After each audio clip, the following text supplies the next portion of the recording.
पीर फारूक बहावल हक शाह साहब बलवाल में मारूफ नौजवान सहाफ़ी राना शाहनवाज के नए कायम करदा कारोबारी मरकज़ अलहरम शॉपिंग सेंटर मेन बाजार भलवाल पे तशरीफ़ ले गए। इस शॉपिंग सेंटर का चंद रोज़ कबल इफ्तिताह हुआ था, लेकिन पीर साहब मसरूफियत के बायस तशरीफ़ ना ला सके। आज दोपहर अपने दोस्त अहबाब की कसीर तादाद के हमरा अलहरम शॉपिंग सेंटर पर तशरीफ़ ले गए।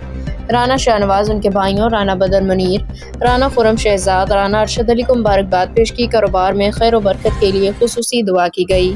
बाद में पीर फारूक बहावल हक शाह अलकौसर शॉपिंग सेंटर और मीरब शॉपिंग सेंटर पर भी तशरीफ ले गए। दुआए खैर की। इस मौका पर चौधरी रजा गुजर, सनाउल्लाह मट्टू, सैयद तौकीर शाह, चौधरी गुलाम हुसैन फतियाना, लाल बलोच, सलीम भट्टी, इमरान अफजल वड़ाइच और दीगर मुअज़्ज़िज़ीन भी मौजूद थे।